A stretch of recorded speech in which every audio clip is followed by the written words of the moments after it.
তো আমার ডিরেক্টর চাচ্ছিলেন নতুন একটা মেয়েকে নিয়ে করতে, যাকে কেউ কখনো স্টার বা পরিচিত ফেস না। তো সেখান থেকে একটা নতুন মেয়েকে সিলেক্ট করা, আমার সাথে কথা হওয়া, যেখানে গল্পটা শোনার পর আমার মনে হয়েছে আমার শুরুটা এরকম একটা ভালো গল্প দিয়ে হোক, আমি সবসময়ই চাচ্ছিলাম।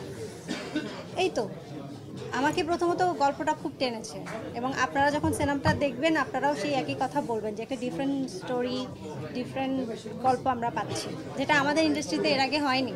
এটা পুরা ডিফারেন্ট একটা প্যাটার্ন। আপনি যেটা বোঝাতে চাচ্ছেন এরকম কোনো কিছু না, যেটা মেকআপ আমরা ইউজ করে মেকআপের সাথে তুলনা করা হচ্ছে, এটা এরকম না। মানে একটা মানুষ মেকআপের পর মনে করেন একটা আর্টিস্ট, সে যখন একটা সাধারণ মেকআপ করলো সে একরকম, সে যখন কাজের একটা লোকের মেকআপ করলো এরকম, সে একটা সিম্পল মেয়ের মেকআপ করলো একরকম। সো ওই ব্যাপারটা আলাদা করা হয়েছে এখানে, যে মেকআপ মানে এই মেকআপ সেটা বলা হয়নি।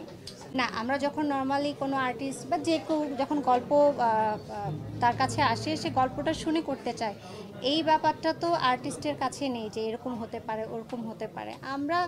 আমি আর্টিস্ট, আমি কাজ করেছি, এতটুকু আমার জানা। সেন্সর বোর্ডের কাছে কোনো কিছু একটা ডায়ালগস বা কিছু মনে হয়েছে আপত্তিকর, সো সেখান থেকে ওটা কাট করে তো নতুন করে এসেছে। এ তো আমি হ্যাপি যে ফাইনালি ছবিটা আসছে, সবাই দেখবেন। আপনি যতটা জানি যে এটা কিন্তু আমাদের ইন্ডাস্ট্রির ভিতরেরই গল্প, কাস্টিং কাউচ থেকে শুরু করে অনেক বিষয় এখানে উঠে আসে। সেক্ষেত্রে এই সিনেমার মানে যেহেতু ইন্ডাস্ট্রির গল্প, সত্য গল্প বলা যায় বা তার ছোঁয়া আছে, সেক্ষেত্রে কেন এটাতে এই একটা গল্পতে এতবার মানে নিষিদ্ধ হলো, কি মনে হয় কি হতে পারে? আমি আবারও বলছি, আমি হচ্ছে এটার আর্টিস্ট। আমার কাছে স্ক্রিপ্টটা যেরকম এসেছে আমি ট্রাই করেছি আমার ডিরেক্টরের কথা মতো করার, স্ক্রিপ্টের মতো করার।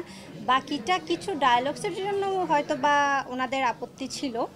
এটা তো শেষ হয়েছে, এখন সিনেমা হলে আসছে, সবাই দেখে মনে হয় সবাই যেরকম ভেবেছিল নিষিদ্ধ হওয়ার কারণটা কি এরকম কিছু ওরকম কিছু, সবার এই চিন্তাটা দূর হয়ে যাবে যখন সবাই সিনেমা হলে দেখবে। হ্যাঁ, এই চিন্তাটা সবার দূর হয়ে যাবে যখন সবাই দেখবে। নিষিদ্ধ হওয়া মানে আমরা মনে করতে পারি যে নেগেটিভ কোনো কিছু, বাট না, কিছু ডায়ালগ।